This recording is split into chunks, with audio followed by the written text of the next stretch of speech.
Estamos no mês de outubro e é o mês de conscientização ao câncer de mama. E é sobre isso que vamos conversar no Saúde e Fé. O câncer de mama corresponde por 11% dos casos de câncer no mundo todo. Só no Brasil, minha gente, foram estimados mais de 66 mil casos novos de câncer de mama, com um risco estimado de 61% de casos a cada 100 mil mulheres. E para esclarecer tudo sobre esse tema, eu recebo aqui na Salinha da Saúde o Dr. Felipe Cordeiro da Fonseca, o nosso médico mastologista, que a gente acolhe com muito carinho. Doutor Felipe, boa tarde, bem-vindo. Satisfação de receber, doutor. Tudo bem. Doutor, Outubro Rosa, né? Câncer de mama, que é o que a gente preconiza, assim. Esse programa está dando certo? Esse programa está cumprindo aquela eficácia toda que se propôs lá atrás, doutor? Vamos conversar um pouquinho sobre isso? Sim, né? Por favor, doutor. Dá licença. E aí, doutor, o Outubro Rosa? A gente sabe que lá atrás, né? Hoje a gente tem, para cada mês do ano, a gente tem uma cor diferente e graças a Deus, importantes. Mas tudo começou com o Outubro Rosa, né? Tudo começou com a eficácia. Continua com essa força toda? Eu acho que sim. A gente vê cada vez mais, né, essas campanhas, as pessoas mais engajadas, e isso se reflete em termos práticos, em números, na verdade. Então a gente vê que nos últimos anos tem tido um aumento muito maior de procura do número de mamografia das pacientes, né, de procurar esse serviço de rastreamento do câncer de mama, né, que isso é uma das grandes campanhas, né, de uma das grandes defesas da campanha, na verdade. E o número de mamografias realizadas aumenta bastante nesse final do ano, principalmente no mês de outubro, muito por conta das campanhas que são feitas no Brasil inteiro. A gente vê, né, espalhados aí, enfim, toda uma boa classe artística, pessoas assim com uma certa influência, falando da importância do que é um exame de prevenção, da importância de você se conhecer, principalmente a mulher se conhecer, para evitar algumas consequências lá na frente, enquanto que dá tempo ainda de uma solução, né, doutor? Sim. Isso é extremamente importante. Acho que a fato da gente defender muito a prevenção é justamente nisso, pensando numa detecção precoce, num diagnóstico precoce, porque, graças a Deus, felizmente, câncer de mama é uma das áreas que mais avançou nas últimas décadas, e hoje é de muito orgulho para a gente que a gente cura a grande maioria das pacientes, né, que são acometidas por câncer de mama, mas a chance da cura está muito associada, lógico, aos tratamentos mais modernos, mas também ao fato de que uma detecção precoce, um diagnóstico precoce facilita com que a gente atinja esse objetivo. Ô, doutor Felipe, a partir de que idade, né, que é importante começar esse tratamento de prevenção, né? Essa prevenção, essa observação, a partir de que idade, né, que a mulher tem que se preocupar? Depois a gente vai falar também, porque não é câncer de mama, não é só na mulher, não. Também tem uma variante aí para o homem, né? Então, a partir de que idade que é importante já começar a se preocupar com isso? Pensando numa população geral, numa mulher em que não tem um grande fator de risco que a gente consegue identificar, e aí a gente está falando principalmente naquela questão de uma história familiar, com muitos casos de câncer. Então, se você pegar uma mulher na população que a gente vai chamar essa mulher enquadrada dentro de um risco habitual, né? As mulheres são orientadas, elas devem, a recomendação, segundo as sociedades médicas de mastologia, radiologia e ginecologia obstetrícia, é que ela inicie um programa de rastreamento a partir dos 40 anos. Okay. Tá? E a ideia deste programa, desse método, dessa metodologia, é que uma vez por ano ela passa por uma avaliação por um profissional da saúde especializado para fazer o exame clínico das mamas e faça uma mamografia também. A partir dos 40 anos? A partir dos 40. Ou sem histórico? Na verdade, sem o histórico. Sem histórico. Mulheres que têm um histórico familiar, essas mulheres, o ideal é que elas sejam avaliadas individualmente por um mastologista, de preferência, porque não é qualquer histórico familiar que vai enquadrar essa mulher num grupo de alto risco, mas o histórico familiar junto com algumas outras características que a gente consegue personalizar, e essa mulher, se ela for enquadrada dentro deste grupo de alto risco, a gente sabe que hoje para esse grupo de mulheres a gente pode propor para ela esse programa de rastreamento um pouco mais diferente. Diferente não só nos exames, porque aí nesse grupo a gente pode incluir outros exames, mas também no sentido de iniciar um pouquinho mais precocemente. Quando a gente fala histórico familiar, doutor, é a geração da mãe que teve, da avó que teve, ou até onde vai? O ideal é a gente avaliar essa família como um todo. Né? Então não são só os casos de câncer de mama no sentido só do lado materno. Né? Então, uma minoria dos casos, né? Cerca de 5 a 10%, que a gente vai encontrar realmente uma causa hereditária, uma causa genética hereditária que vai justificar o aparecimento do câncer. E a gente sabe que só que nesse grupo, essa alteração ela pode vir tanto do lado materno quanto do lado paterno. Então, quando a gente vai fazer uma avaliação do histórico familiar, o ideal é que você pegue todos os casos de câncer daquela família para tentar identificar um pouquinho melhor. A gente vai valorizar mais os casos de câncer de mama, mas não são os únicos casos que a gente deve avaliar. Câncer de ovário é um outro caso que a gente pode incluir nessa avaliação, câncer de pâncreas, câncer ou melanoma. Então, é uma avaliação bem ampla que deve ser feita. Ô, doutor Felipe, geralmente, assim, é normal, talvez por cargas de gorduras, enfim, aparecem alguns nódulos na mama, né? Todo nódulo que aparece na mama é um nódulo suspeito, né? Porque pode ser um nódulo, um lipoma, etc. Né? Todo nódulo é suspeito, tem que ser verificado, averiguar? Não diria que ele é suspeito, mas ele merece uma atenção. Então, não é normal uma mulher ter um nódulo palpável na mama, tá? A gente sabe que até ali a mulher entre seus 18 e 35 anos, é mais comum que apareçam nódulos, principalmente benignos.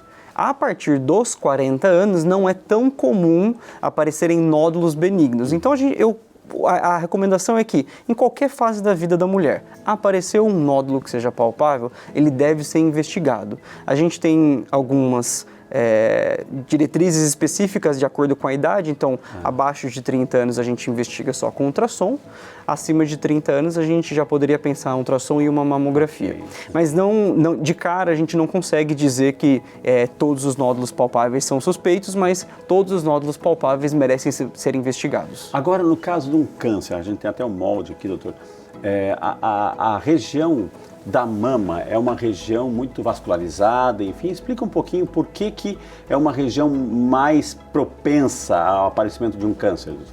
A mama, na verdade, é um órgão mais suscetível a desenvolvimento por questões hormonais também e questões muito relacionadas à questão da funcionalidade dela, né?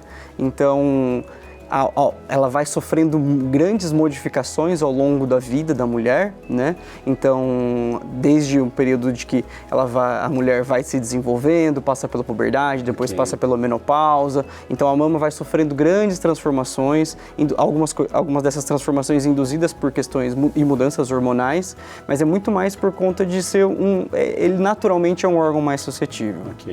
Agora, que sinais que, digamos, se a mulher tem que ficar preocupada, o câncer dá algum sinal, essa é a pergunta, ele dá algum sinal, dói, porque a gente tem assim, cuidado com usar desodorante Rolon, etc. Cuidado que comece debaixo das axilas, enfim. Que sinal que o organismo dá, que tem ali algo mais sério, doutor? De repente não tem nenhum nódulo, mas está lá interno.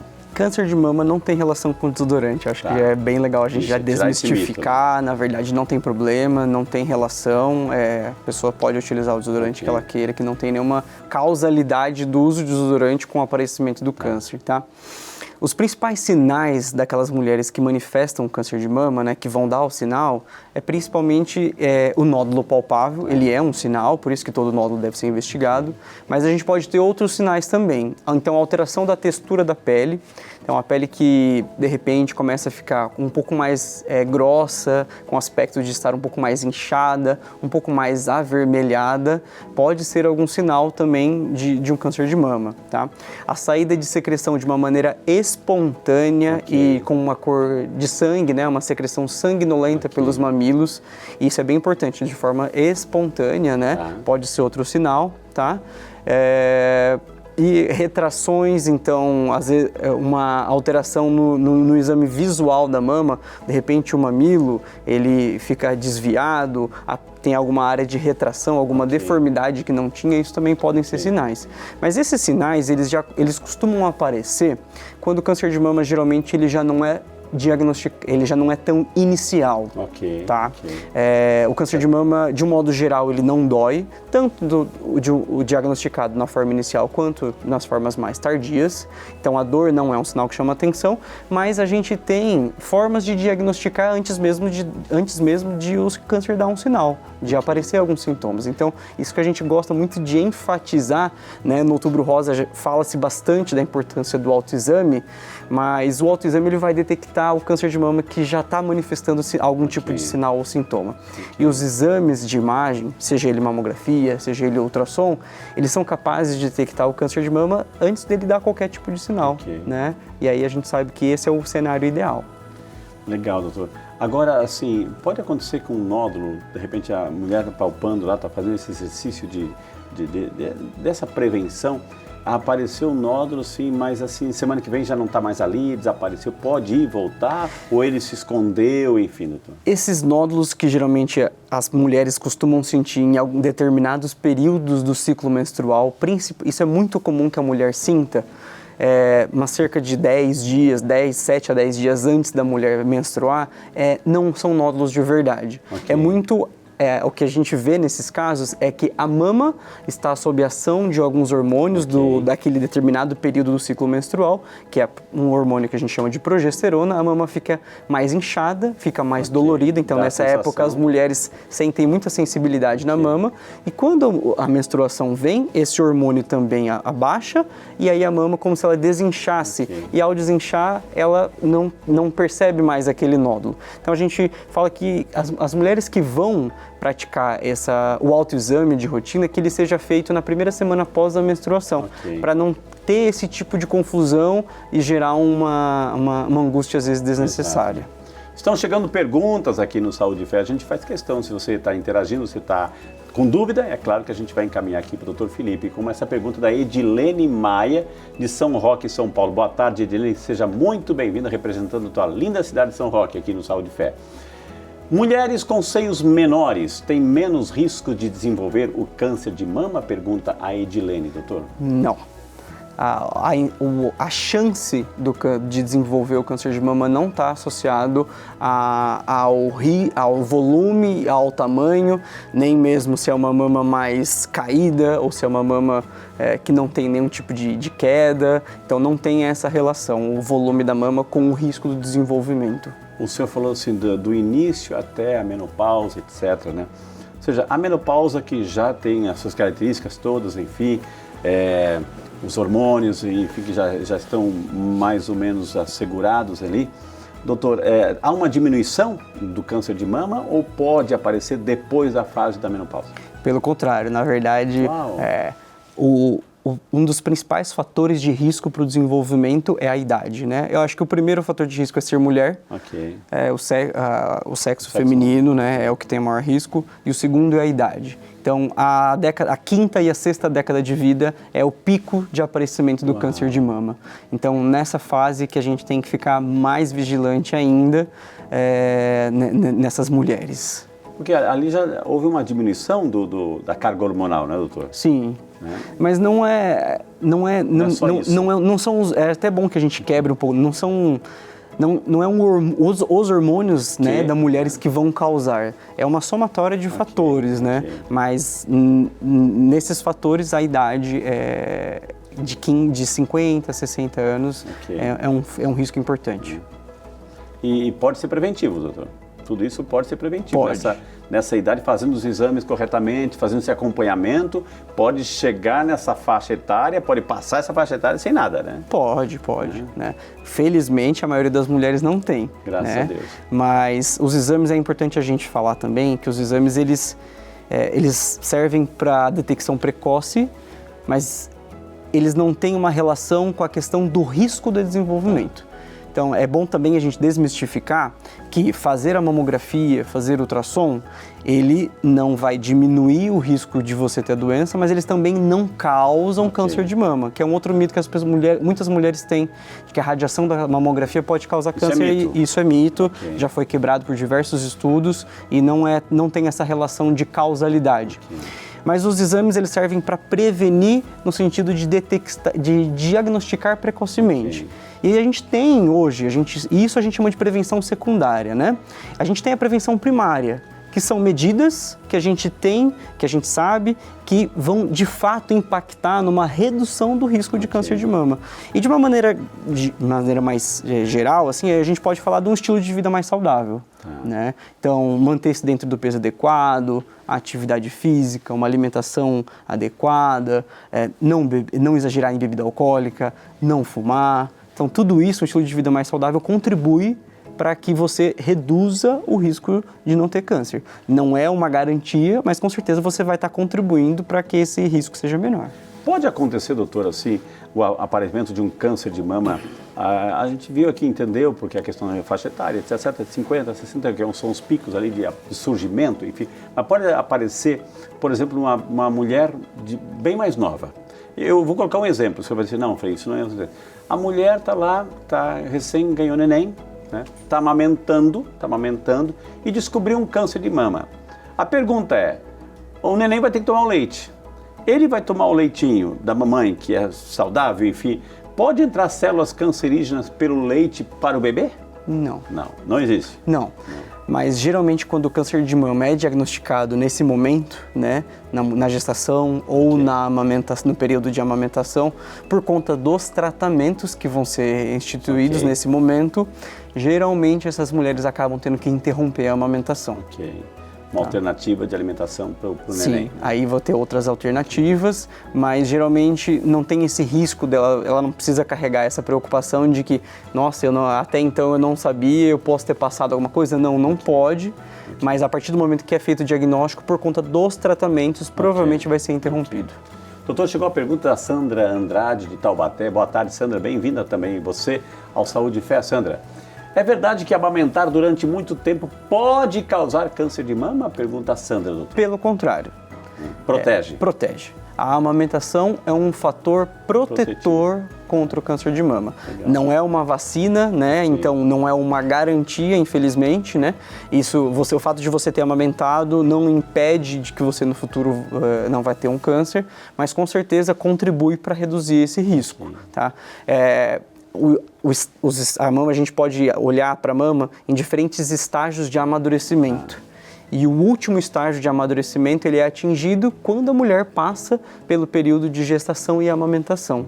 Tá? E aí, ao atingir esse último estágio de amadurecimento, ela é como se ela ficasse mais protegida contra o câncer, né? Mas não é uma garantia, infelizmente. Ô, doutor, você falou assim que os seios, tamanhos, enfim... Muitas pessoas, assim, a questão do visual, a questão da estética, enfim, eu não gosto do meu seio, está pequeno demais, enfim, então usa um recurso do silicone. Parece que chegou uma pergunta, né, diretor? Chegou uma pergunta nesse sentido, assim, o uso do silicone, né? Ou seja, é um objeto estranho que se coloca ali no seio, né? É a pergunta da Rita Munhoz, que é de Camaçari, Bahia. Eu sabia que tinha uma pergunta sobre silicone.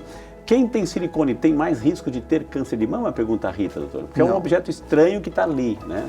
Hoje a gente sabe que as próteses, né, os implantes de silicone, eles estão associados a outros tipos de transtorno, outros tipos de doença, mas não a um aumento do risco do desenvolvimento de câncer, que é o que a gente costuma ver, tá? Então não tem uma associação também desse aumento do risco. Porque a localidade do silicone é mais muscular, né? Ela, independente da posição onde essa prótese é colocada, se ela é colocada acima ou abaixo do músculo, o corpo, todos os corpos, né, eles vão produzir uma cápsula protetora em torno desse implante, porque ele é um corpo estranho.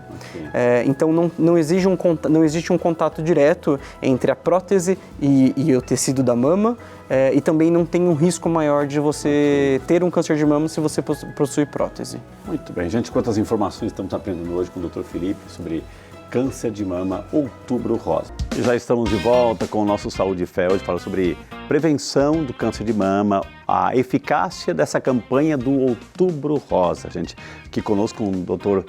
Felipe, nosso médico mastologista, que daqui a pouquinho a gente vai continuar nosso bate-papo com ele. Porque agora, minha gente, eu quero falar para o seu coração, né? Quero falar com vocês que nos assistem, graças a vocês que perseveram nessa participação maravilhosa da Família dos Devotos, ajudando com a sua doação mensal, que celebramos o mês dedicado à Rainha e Padroeira do Brasil.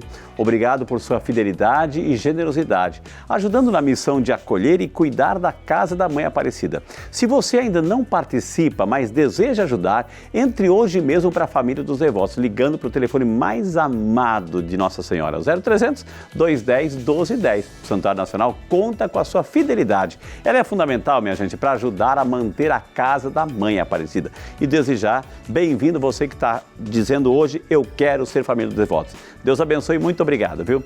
E vamos continuar o nosso bate-papo com o Dr. Felipe sobre Outubro Rosa, prevenção do câncer de mama. A gente está aprendendo tanta coisa, a gente desmistificando tanta coisa e a gente quer seguir nesse bate-papo aí.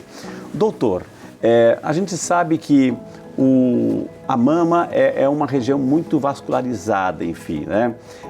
Um trauma é mito, né? Por exemplo, você olha, cuidado com o sutiã, se for muito apertado, vai apertar e pode provocar câncer. Como é que tem que ser o cuidado nessa região aí, doutor? Não tem essa relação de você ter um trauma e o aparecimento. O que muitas vezes acontece é que às vezes a mulher não tinha notado nada, okay, a doença já existia e por conta de algum acidente ou alguma coisa que ela sofreu, ela leva a sua mão, tem mais atenção àquela região e acaba notando, né? Mas não tem essa relação. Em relação ao uso de sutiã também é outro mito, né? Sutiã com aro, sem aro, não tem relação. A mulher deve utilizar o que ela se sinta okay, mais confortável.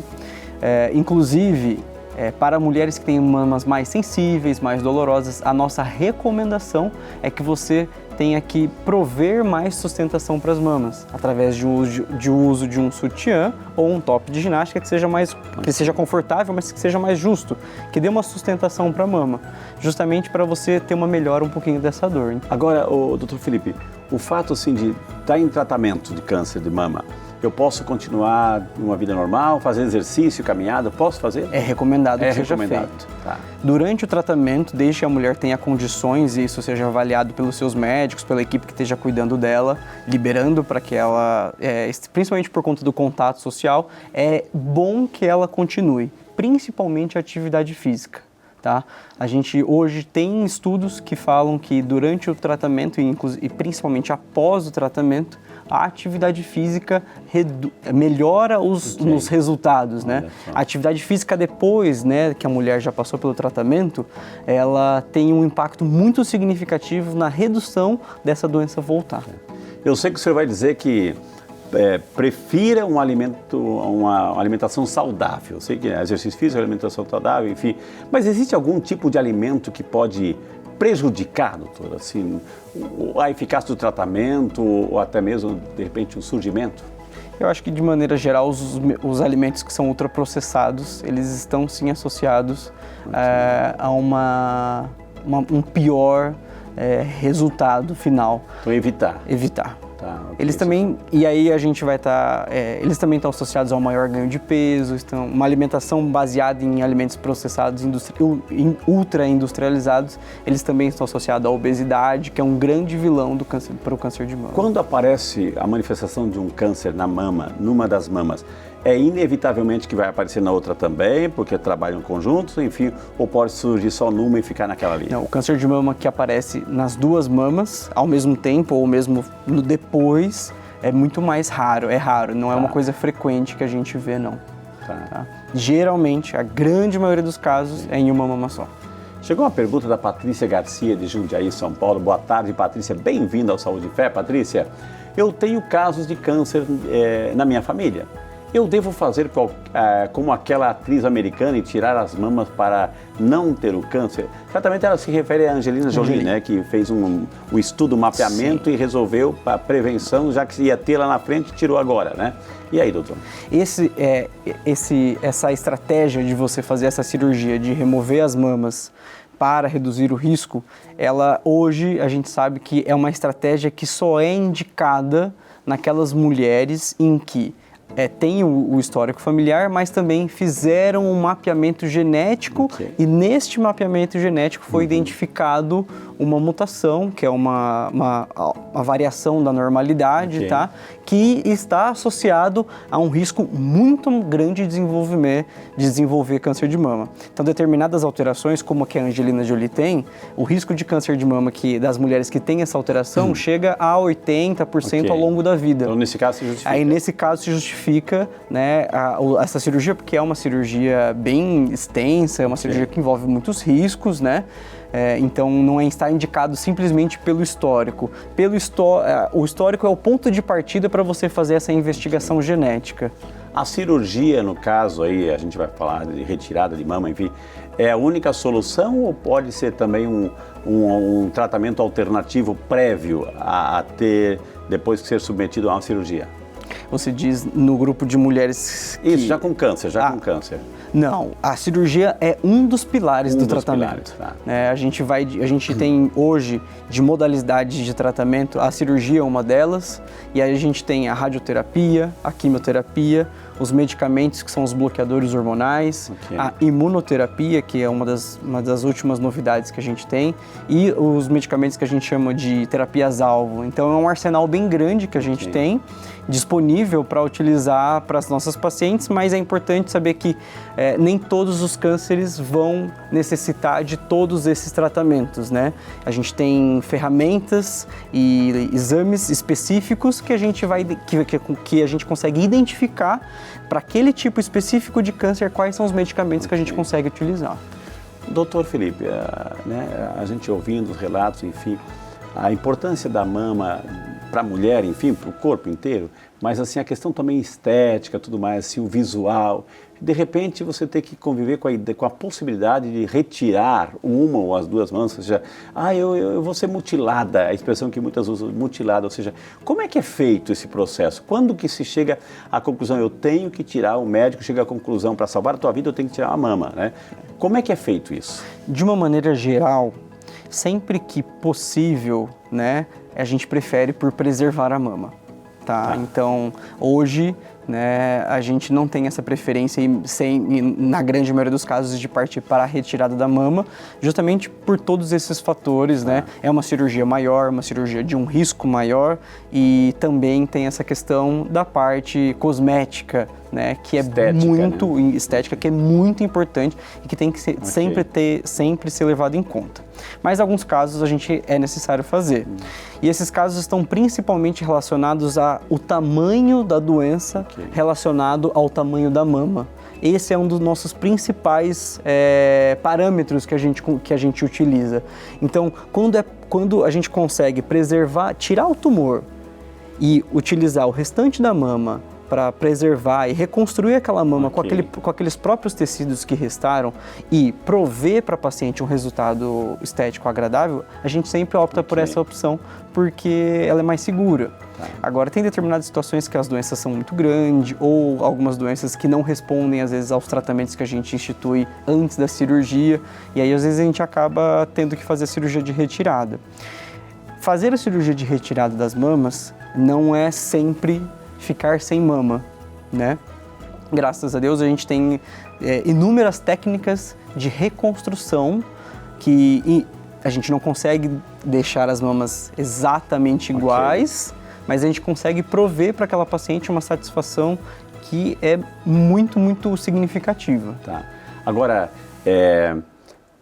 essa cirurgia da retirada, o senhor é mastologista, cirurgião, etc., vai lá tirar. Mas é necessário também ter na equipe um cirurgião plástico, por exemplo, assim, na reconstrução? Como é que é, doutor? Depende do serviço. Tá. O Brasil, acho que comparado a outros países do mundo, se destaca que na formação dos nossos, em boa parte dos serviços onde se formam mastologistas no Brasil, nós já temos a formação na cirurgia de reconstrução de mama. Olha só. Né? E temos a Sociedade Brasileira de Mastologia é muito ativa nesse sentido de ensinar os mastologistas a fazer a reconstrução. Tá? Em serviços onde o mastologista responsável pelo serviço ou o cirurgião oncológico que acaba operando não tem essa habilidade, aí é necessário o auxílio a entrada, né, do cirurgião plástico para fazer essa parte da reconstrução. Essa reconstrução, doutor, assim, até mesmo questão estética, enfim, ela é feita imediatamente após a retirada da mama, ou seja, tirei o tumor, está lá, etc. Já aproveitar que a anestesia está ali, né, tá o efeito da anestesia, já se reconstrói a mama ou espera cicatrizar, tratar, enfim, aquele período assim da remissão, etc., os 5 anos, né, para bater um sininho no hospital, enfim, ou é logo em seguida? A gente prefere fazer imediato. Ok. Tem os dois, a gente fala que existem as duas modalidades, a reconstrução imediata e a reconstrução tardia. De preferência, a gente tem a preferência de fazer a reconstrução imediata, por ser ela tecnicamente mais fácil, os resultados serem melhores, tá, e a satisfação da paciente também é maior. Okay. Agora, tem algumas situações em que a reconstrução imediata não é possível, por muitas vezes condições clínicas da paciente, okay, ou a própria doença, que não é uma situação que não permite.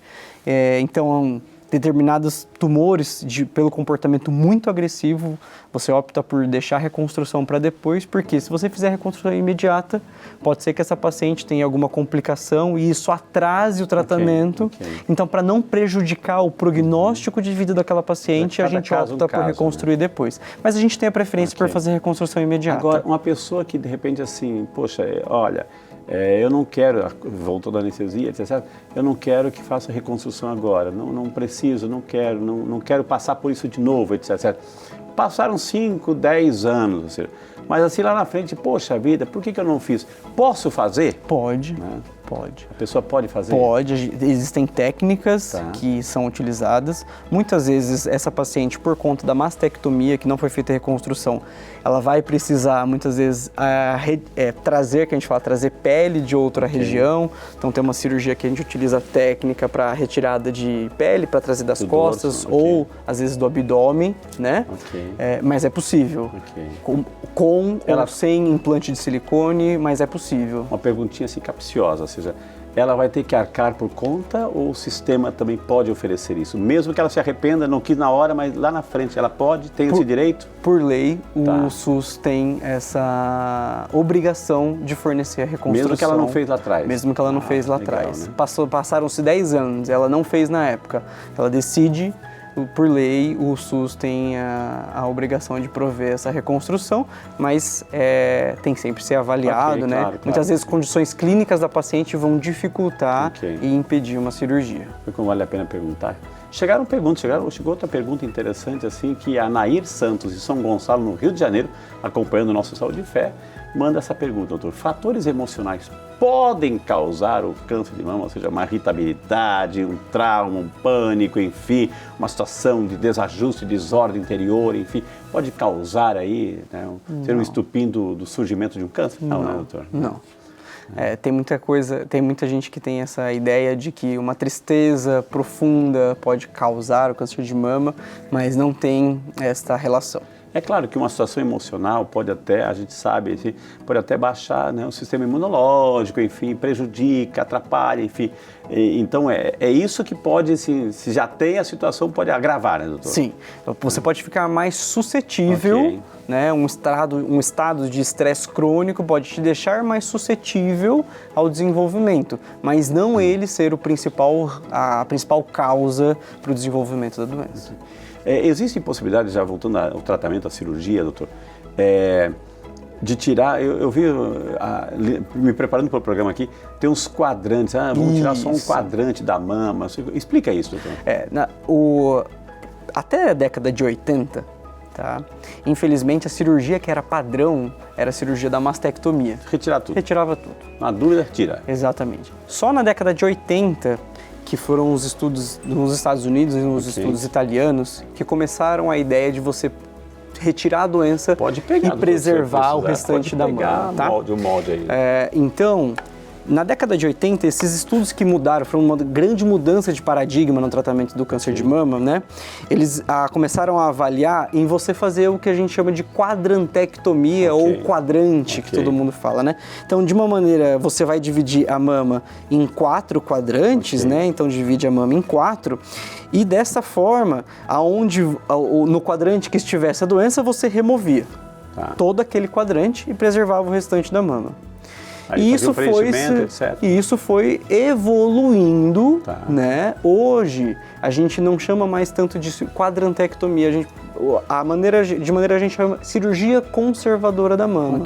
Porque a gente a nossa missão é retirar todo o tumor. Então, se o tumor mede apenas 1 centímetro, eu não preciso retirar todo aquele quadrante. Eu retiro lá somente o tumor com o que a gente chama de margem de segurança, né? O que é a margem de segurança? É um tecido de mama sem doença ao redor daquele tumor para a gente garantir que removeu inteiro. Não teve ramificação. Exatamente. Então, se é uma mama volumosa e é uma doença pequena, eu não vou precisar tirar uma grande quantidade de mama. Eu vou tirar somente aquela área do tumor. Isso é o que a gente chama de cirurgia conservadora, que é a nossa preferência. Ô, doutor Felipe, assim, para a gente encerrar o nosso bate-papo assim, a gente sabe que o mês que vem é o Novembro Azul, prevenção de câncer de próstata, enfim. E o câncer de mama nos homens? Ele existe, mas é muito menos frequente. Como é que ele surge? Como é que aparece? O que a gente tem que prestar atenção? Geralmente é um nódulo que a gente vai sentir.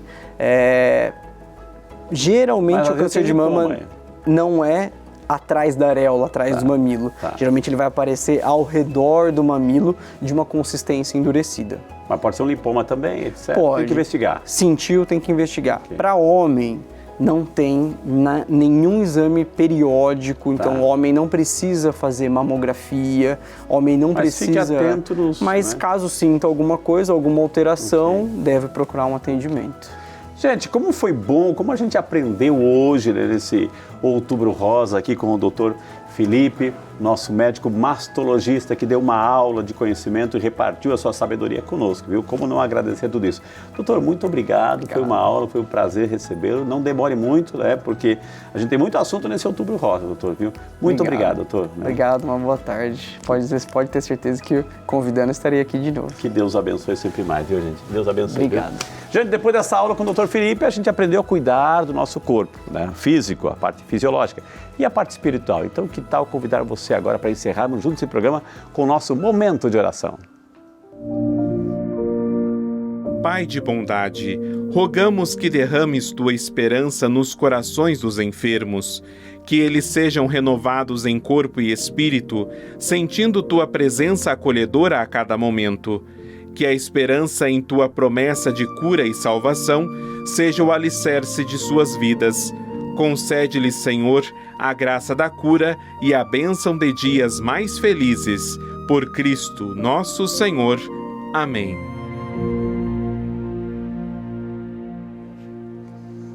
Que bonito, né, a gente poder fazer um programa esclarecedor, trazendo informações valiosíssimas de como a gente pode também cuidar. Cuidar do corpo, minha gente, é um ato de respeito para com Deus. Ele nos criou, nos deu o dom, né, da sabedoria, da inteligência, da vontade, da liberdade, para a gente também se ajudar, né? E eu queria, nesse momento, ao lado da imagem de Nossa Senhora Aparecida, colocar todas as mulheres. Maria, mulher, Maria, mãe. E então colocar nesse momento todas as mulheres que descobriram o diagnóstico, né? Que estão vivendo essa realidade dolorosa, né? Que vão passar por todos esses procedimentos que o Dr. Felipe nos ensinou aqui, nos compartilhou. Mas assim, eu queria que você, mulher que está acompanhando, que de repente conhece alguém que está vivendo essa realidade, que não entrasse no desespero. A gente viu hoje o fator emocional não contribui para o surgimento do câncer, mas atrapalha. Então, procure ter essa vida serena, procure, o câncer invadiu, está lá, vamos fazer de tudo para tirar. E uma das maneiras mais bonitas que a gente tem para enfrentar tudo isso é não perder a calma, a serenidade e a fé. Por isso, assim, eu queria colocar você que está em tratamento, para que confiasse em Deus. O maior remédio está dentro de nós, minha gente, a capacidade que temos de acreditar. Então, confie na graça de Deus, coloque-se também diante do nosso Senhor Jesus Cristo, coloque-se também diante de Nossa Senhora, viu? Então, também junto hoje, São Peregrino, que é considerado na igreja o santo protetor contra o mal do câncer, minha gente. Ele teve câncer, viveu essa realidade e intercede. Então, quero colocar também meu pedido para São Peregrino por todas as mulheres que estão aí se tratando do câncer. Quero convidar você agora para preparar aquele copo d'água, aquela jarra d'água, aquela garrafinha d'água, para você tomar essa água sentindo a presença de Deus sendo derramada em sua vida. Senhor Deus, aqui te apresentamos essa água, como todas as águas que o santo povo de Deus segura nas mãos. Dignai, Senhor, abençoá-la, santificá-la e purificá-la, e que ao tomarmos dessa água, desça sobre cada filho e cada filha toda a bênção, a proteção, a saúde física e espiritual. Em nome do Pai, do Filho e do Espírito Santo. Amém. Eu vou ficando por aqui, minha gente, essa aula do Dr. Felipe. Eu vou ficando por aqui. A gente se encontra na semana que vem com mais uma edição do nosso Saúde e Fé. Se cuide, bom final de semana. Vá rezar também, faz bem, minha gente. Vida de oração é fundamental. Deus abençoe. Bom final de semana.